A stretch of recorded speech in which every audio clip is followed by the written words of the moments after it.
जय श्री कृष्णा। भगवान श्री कृष्ण की कृपा सदा आप सब पर बनी रहे। आज सुनिए आगे की कथा। मुनि बोले, हे देव, भगवान की यह कथा सुनने से हमें तृप्ति नहीं होती। आप पुनः परम गोपनीय रहस्य का वर्णन कीजिए। अनंत वासुदेव की कृपा का आपने भली भांति वर्णन नहीं किया। अब हम उसी को सुनना चाहते हैं। आप विस्तार पूर्वक बताइए। ब्रह्मा जी ने कहा, हे मुनिवरों, अनंत वासुदेव का महात्म्य सार से भी अधिक सारवस्त्र है। वह इस पृथ्वी पर दुर्लभ है। हे ब्राह्मणों, आदि कल्प की बात है। मैंने देव शिल्पियों में श्रेष्ठ विश्वकर्मा जी को बुलाकर कहा कि तुम पृथ्वी पर भगवान वासुदेव की शिलामयी प्रतिमा बनाओ, जिसका दर्शन करके इंद्र आदि देवता और मनुष्य भक्ति पूर्वक भगवान की आराधना करें और उनकी कृपा से निर्भय होकर रहें। मेरी बात सुनकर विश्वकर्मा ने तुरंत ही एक सुंदर और सुदृढ़ प्रतिमा बनाई, जिसके हाथों में शंख, चक्र, गदा और पद्म शोभा पा रहे थे। भगवान का वह विग्रह सब प्रकार के शुभ लक्षणों से संपन्न अत्यंत प्रभावशाली था। नेत्र कमल दल के समान विशाल थे। वक्ष स्थल पर श्री वत्स का चिन्ह था। हृदय बनमाला से आवृत हो रहा था। मस्तक पर मुकुट और भुजाओं में अंगद शोभा पाते थे। कंधे मोटे जान पड़ते थे। कानों में कुंडल झिलमिला रहे थे। शाम अंग पर पीतांबर की अपूर्व शोभा थी। इस प्रकार वह प्रतिमा दिव्य थी। स्थापना का समय आने पर स्वयं मैंने ही गुण मंत्रों द्वारा उसे स्थापित किया। उस समय देवराज इंद्र स्वयं ऐरावत पर सवार होकर समस्त देवताओं के साथ मेरे लोक में आए। उन्होंने स्नान दान आदि के द्वारा भगवान की प्रतिमा को प्रसन्न किया और उसे लेकर वे अपनी अमरावतीपुरी में चले गए। वहाँ इंद्र भवन में उन्होंने उसे पधराकर मन, वाणी और शरीर को संयम में रखते हुए दीर्घ काल तक भगवान की आराधना की। उन्हीं की कृपा से वृत्त और निमुची आदि क्रूर राक्षसों का संहार करके तीनों लोकों का राज्य भोगा। द्वितीय युग त्रेता युग आने पर महापराक्रमी राक्षस राज रावण बड़ा प्रतापी हुआ। उसने 10,000 वर्षों तक निराहार और जितेंद्रिय रहकर कठोर व्रत का पालन करते हुए बड़ी भारी तपस्या की, जो दूसरों के लिए बड़ी कठिन थी। उस तपस्या से संतुष्ट होकर मैंने रावण को वरदान दिया कि तुम्हें संपूर्ण देवताओं, दैत्यों, नागों और राक्षसों में से कोई नहीं मार सकेगा। सांप के भयंकर से भयंकर प्रहार से भी तुम्हारी मृत्यु नहीं होगी। तुम यमदूतों से भी अवध्य रहोगे। ऐसा वर पाकर वह राक्षस संपूर्ण यक्षों और उनके राजा धनाध्यक्ष कुबेर को भी परास्त करके इंद्र को भी जीतने के लिए तत्पर हुआ। उसने देवताओं के साथ बड़ा भयंकर युद्ध किया। उसके पुत्र का नाम मेघनाथ था। मेघनाथ ने इंद्र को जीत लिया, इसलिए वह इंद्रजीत नाम से प्रसिद्ध हुआ। इसके बाद बलवान रावण ने अमरावती में प्रवेश करके देवराज इंद्र के भवन में भगवान वासुदेव की सुंदर प्रतिमा देखी, जो अंजन के समान श्याम वर्ण और समस्त शुभ लक्षणों से युक्त थी। वह प्रतिमा समस्त मनोवांछित फलों को देने वाली थी। रावण ने यहाँ रखे ढेर के ढेर रत्नों को तो छोड़ दिया, किंतु उस प्रतिमा को तुरंत ही पुष्पक विमान से लंका में भेज दिया। वहाँ रावण के छोटे भाई धर्मात्मा विभीषण नगराध्यक्ष थे। वो सदा भगवान नारायण के भजन में लगे रहते थे। देवराज की भूमि से आई हुई उस दिव्य प्रतिमा को देखकर उनके शरीर में रोमांच हो आया। उन्हें बड़ा आश्चर्य हुआ। विभीषण ने मस्तक झुकाकर हाथ जोड़कर भगवान को प्रणाम किया और कहा, आज मेरा जन्म सफल हो गया प्रभु। आज मेरी तपस्या का फल मुझे मिल गया। ऐसा कहकर धर्मात्मा विभीषण बारंबार भगवान को प्रणाम करके अपने बड़े भाई के पास गए और हाथ जोड़कर कहने लगे, राजन, वह प्रतिमा मुझे देकर आप मुझ पर कृपा कीजिए। मैं उसकी आराधना करके भवसागर से पार होना चाहता हूँ। भाई की बात सुनकर रावण कहने लगा, वीर, तुम प्रतिमा ले लो, मैं उसे लेकर क्या करूँगा। मैं तो ब्रह्मा जी की आराधना करके तीनों लोकों पे विजय पा रहा हूँ। विभीषण बड़े बुद्धिमान थे। उन्होंने वह कल्याणमयी प्रतिमा ले ली और उसके द्वारा 108 वर्षों तक भगवान विष्णु की आराधना की। इससे उन्होंने अणिमा आदि 8 सिद्धियों के साथ अजर अमर रहने का वरदान प्राप्त कर लिया। रावण बड़ा क्रूर राक्षस था। उसने देवता, गंधर्व, किन्नर, मनुष्य, मुनि और सिद्धों को भी युद्ध में जीतकर उनकी पत्नियों को हर लिया, उनको लंका में लाकर रखा। फिर सीता जी पर भी मोहित होकर उनको हर के लंका में लाने का प्रयास किया। श्री राम के सम्मुख जाने में उसे भय लगता था, इसलिए मारीच को सोने के मृग के रूप में भेजकर उन्हें आश्रम से दूर हटा दिया और सीता जी को हर लिया। इसका पता लगने पर लक्ष्मण सहित श्री राम को बड़ा क्रोध आया। उन्होंने रावण को मार डालने का निश्चय किया और इस काम में उनकी सहायता की सुग्रीव ने।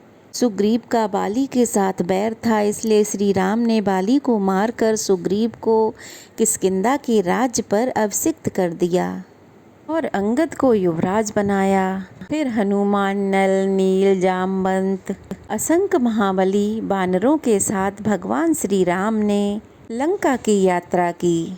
उन्होंने समुद्र में बड़ी बड़ी चट्टानें डालकर पुल बंधाया और विशाल सेना के साथ समुद्र को पार कर लिया। रावण ने राक्षसों को साथ लेकर भगवान श्री राम के साथ घोर युद्ध किया। परम पराक्रमी श्री रघुनाथ ने महोदर, पृष्ठ, निकुंभ, कुंभ, नरांतक, हिमांतक, अलाठ्य, माल्यवान, इंद्रजीत, कुंभकर्ण और रावण को मारकर भगवान ने विदेह कुमारी सीता जी को अग्नि परीक्षा के द्वारा शुद्ध प्रमाणित किया और विभीषण को राज्य देकर भगवान वासुदेव की प्रतिमा को साथ लेकर वे पुष्पक विमान पर विराजमान हो गए और अनायास ही पूर्वजों द्वारा पालित अयोध्या नगरी में जा पहुँचे। भक्त वत्सल श्री रघुनाथ जी ने अपने दोनों छोटे भाई भरत और शत्रुघ्न को अलग अलग राज्यों पर अभिषिक्त किया और खुद सम्राट की तरह समस्त भूमंडल के राज्य पर आसीन हो गए। उन्होंने अपने पुरातन श्री विष्णु जी की उस प्रतिमा का आराधन करते हुए समुद्र पर्यंत पृथ्वी का 11,000 वर्षों तक पालन किया। इसके बाद वे अपने वैष्णव धाम में प्रवेश कर गए। उस समय श्री राम जी ने वह प्रतिमा समुद्र को दे दी और कहा, अपने जल और रत्नों के साथ तुम इस प्रतिमा की भी रक्षा करना। द्वापर युग आने पर जब जगदीश्वर भगवान विष्णु पृथ्वी की प्रार्थना से कंस आदि का वध करने के लिए बलभद्र जी के साथ वसुदेव जी के कुल में अवतरित हुए, उस समय नदियों के स्वामी समुद्र ने उस परम दुर्लभ पुरुषोत्तम क्षेत्र में सभी लोगों का हित करने के लिए उस प्रतिमा को प्रकट किया, जो संपूर्ण मनोवांछित फलों को देने वाली थी।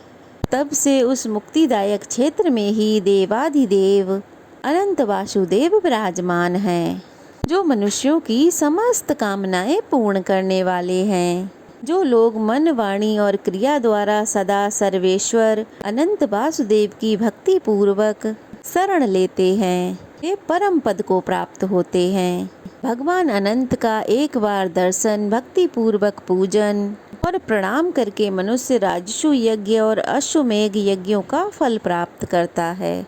वह समस्त भोग सामग्रियों से संपन्न छोटी छोटी घंटियों से सुशोभित सूर्य के समान तेजस्वी और इच्छा अनुसार चलने वाले विमान से वैकुंठ धाम में जाता है। उस समय दिव्यांगनाएं उसकी सेवा में रहती हैं और गंधर्व उसके यश का गान करते हैं।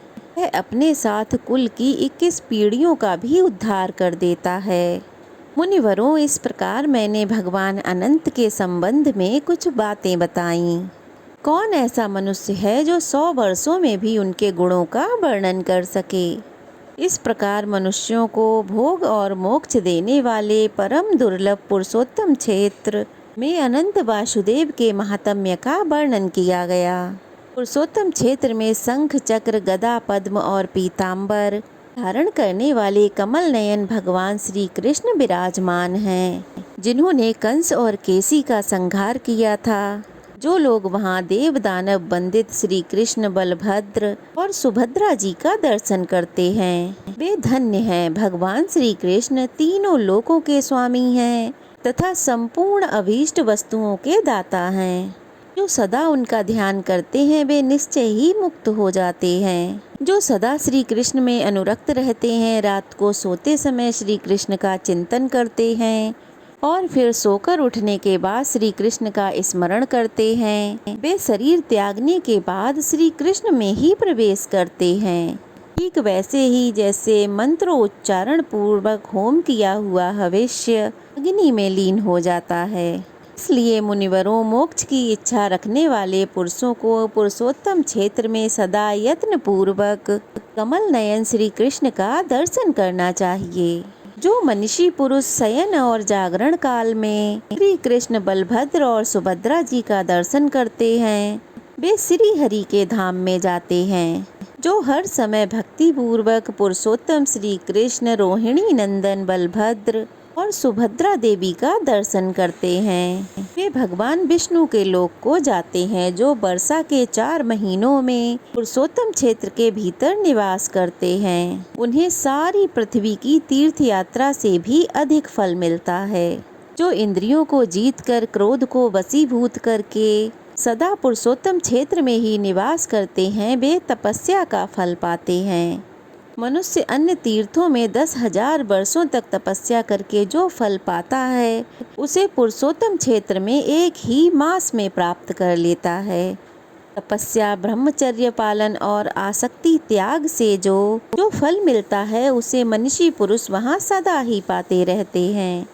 सब तीर्थों में स्नान दान करने का जो पुण्य फल बताया गया है, वह मनीषी पुरुषों को यहाँ सर्वदा प्राप्त होता है। विधि पूर्वक व्रत सेवन और नियमों के पालन से जो फल मिलता है, उसे वहाँ इंद्रिय संयम पूर्वक पवित्रता से रहने वाला पुरुष प्रतिदिन प्राप्त करता है। तरह तरह के यज्ञों से जो फल मनुष्यों को मिलता है, वह जितेंद्रिय पुरुष को वहाँ प्रतिदिन मिल जाता है। जो पुरुषोत्तम क्षेत्र में कल्प वृक्ष के पास जाकर शरीर त्याग करते हैं, निसंदेह मुक्त हो जाते हैं। जो मनुष्य बिना इच्छा के भी वहाँ प्राण त्याग करता है, वह दुख से मुक्त होकर तुरंत मोक्ष प्राप्त कर लेता है। कीड़े पतंगे तथा पशु पक्षियों की योनियों में पड़े हुए जीव भी वहाँ देह त्याग करने पर परम गति को प्राप्त करते हैं।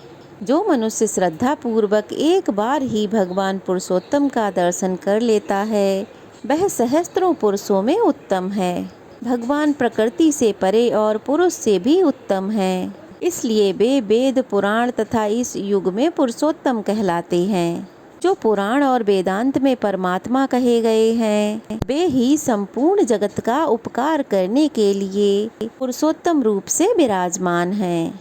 पुरुषोत्तम क्षेत्र के भीतर मार्ग में, शमशान भूमि में, घर के मंडप में, सड़कों और गलियों में, जहाँ कहीं भी इच्छा या अनिच्छा से शरीर त्याग करने वाला मनुष्य मोक्ष का भागी होता है। पुरुषोत्तम तीर्थ के समान न किसी तीर्थ का महात्म्य हुआ है और न ही होगा। मैंने उस क्षेत्र के गुणों का एक अंश मात्र यहाँ बताया है। कौन पुरुष 100 वर्षों में भी उसके समस्त गुणों का वर्णन कर सकता है। हे मुनिवरों, अगर तुम सनातन मोक्ष पाना चाहते हो तो आलस्य छोड़कर उस परम तीर्थ में निवास करो। व्यास जी कहते हैं, अव्यक्त जन्मा ब्रह्मा जी का यह वचन सुनकर मुनियों ने वहाँ फिर निवास किया और परम पद प्राप्त कर लिया। हे ब्राह्मणों, अगर आप भी मोक्ष प्राप्त करना चाहते हो तो परम उत्तम पुरुषोत्तम क्षेत्र में निवास करो। व्यास जी कहते हैं, मुनिवरों, पुरुषोत्तम क्षेत्र संपूर्ण जीवों के लिए सुखदायी है। वह धर्म, अर्थ, काम और मोक्ष चारों पुरुषार्थों का फल देने वाला है। उस तीर्थ में कंडू नाम के एक महातेजस्वी मुनि रहा करते थे, जो परम धार्मिक, सत्यवादी, जितेंद्रिय और समस्त प्राणियों के हित में तत्पर रहने वाले थे। उन्होंने इंद्रियों को जीतकर क्रोध पर अधिकार प्राप्त कर लिया था। वे वेद वेदांगों के पारंगत विद्वान थे और भगवान पुरुषोत्तम की आराधना करके उत्तम सिद्धि प्राप्त कर चुके थे। उनके सिवा और भी बहुत से मुनि वहाँ उत्तम व्रत का पालन करते हुए सिद्ध हो चुके थे। मुनियों ने पूछा, हे साधु शिरोमणे, कंडू कौन थे और उन्होंने वहाँ किस प्रकार परम गति प्राप्त की? हम उनका चरित्र सुनना चाहते हैं, कृपया बताइए। तब व्यास जी कहने लगे, हे मुनीश्वरों, कंडू मुनि की कथा बड़ी ही मनोहर है। मैं संक्षेप से ही कहूँगा, सुनो। गोमती नदी के परम मनोरम एकांत तट पर, जहाँ कंद मूल फल संविदा पुष्प कुश आदि की अधिकता थी, वहाँ कंडू मुनि का आश्रम था। वहाँ सभी ऋतुओं के फल और फूल सुलभ थे। केलों का बगीचा उस आश्रम की शोभा बढ़ा रहा था। वहाँ कंडू मुनि ने व्रत उपवास नियम स्नान मौन और संयम के द्वारा बड़ी भारी और अद्भुत तपस्या की। उन्होंने गर्मी के मौसम में पंचाग्नि का ताप सहा, वर्षा में खुली बेदी पर सोते और हेमंत ऋतु में भीगे वस्त्र धारण करके कठिन तपस्या किया करते थे। मुनि की तपस्या का बढ़ता हुआ प्रभाव देखकर देवता गंधर्व सिद्ध और विद्याधरों को बड़ा भय हुआ, बड़ा आश्चर्य हुआ। वे कहने लगे, इनका तो महान धैर्य अद्भुत है, इनकी कठिन तपस्या नितांत आश्चर्यजनक है। ऐसी कठिन तपस्या तो आज तक किसी ने नहीं की। उन्हें तपस्या में लीन देखकर इंद्र सहित सभी देवता उनके भय से व्याकुल होकर आपस में परामर्श करने लगे। वे उनकी तपस्या में विघ्न डालना चाहते थे। त्रिभुवन के स्वामी इंद्र देवताओं का अभिप्राय जानकर एक सुंदरी अप्सरा से कहने लगे, प्रमलोचे, तुम शीघ्र ही कंडू मुनि के आश्रम में जाओ। मुनि वहाँ तपस्या कर रहे हैं, उनकी तपस्या में विघ्न डालने के लिए ही तुम्हें वहाँ भेजा जाएगा। सुंदरी, तुम जल्दी ही जाकर उनके मन में क्षोभ उत्पन्न कर दो। तब प्रमलोचा कहने लगी, प्रभु, मैं तो सदा ही आपकी आज्ञा का पालन करती हूँ, परंतु इस कार्य में तो मेरे जीवन का ही संदेह है। मैं मुनिवर कंडू से बहुत डरती हूँ। वे ब्रह्मचर्य पालन में स्थिर हैं, अत्यंत उग्र हैं, उससे भी बढ़कर उनकी तपस्या अत्यंत तेज है। वे अग्नि और सूर्य के समान तेजस्वी हैं। मुझे अपनी तपस्या में विघ्न डालने आई हुई जानकर परम तेजस्वी कंडू मुनि क्रोधित हो उठेंगे और मुझे श्राप दे डालेंगे। यह सुनकर देवराज इंद्र ने कहा, सुंदरी, मैं कामदेव, ऋतुराज बसंत और दक्षिण समीर को तुम्हारी सहायता में देता हूँ। इन सब के साथ उस स्थान पर जाओ जहाँ वे महामुनि रहते हैं। इंद्र का यह कथन सुनकर मनोहर नेत्रों वाली प्रमलोचा कामदेव आदि के साथ आकाश मार्ग से कंडू मुनि के आश्रम में गई। वहां पहुंचकर उसने एक बहुत ही सुंदर वन देखा। तीव्र तपस्या में लगे हुए महामुनि कंडू आश्रम में ही दिखाई दिए। प्रमलोचा और कामदेव आदि ने देखा, वह वन नंदन के समान रमणीक था। सभी ऋतुओं में खिलने वाले पुष्प उसकी शोभा बढ़ा रहे थे। तरह तरह के पक्षी वृक्षों पर बैठकर अपनी सुंदर वाणी से उस वन को मुखरित कर रहे थे। अप्सरा ने बारी बारी से पूरे वन का निरीक्षण किया। उस परम मनोहर कानन की शोभा देखकर उसके नेत्र आश्चर्यचकित हो उठे। उसने वायु, कामदेव और बसंत से कहा, अब आप लोग मेरी अलग अलग सहायता करें। उन्होंने बहुत अच्छा कहकर अपनी स्वीकृति दे दी। तब प्रमलोचा बोली, अब मैं मुनि के पास जाऊंगी, जो इंद्रिय रूपी अश्वों से जुटे हुए देह रूपी रथ के सारथी बने हुए हैं। उन्हें आज काम बाण से आहत करके ऐसी दशा को पहुंचा दूंगी कि मन रूपी बागडोर उनके काबू से बाहर हो जाएगी। इस प्रकार मैं उन्हें अयोग्य सारथी सिद्ध करके दिखाऊंगी। ऐसा कहकर प्रमलोचा उस जगह की ओर चल दी जहाँ वह मुनि रहा करते थे। मुनि की तपस्या के प्रभाव से वहाँ के हिंसक जीव भी शांत हो गए थे।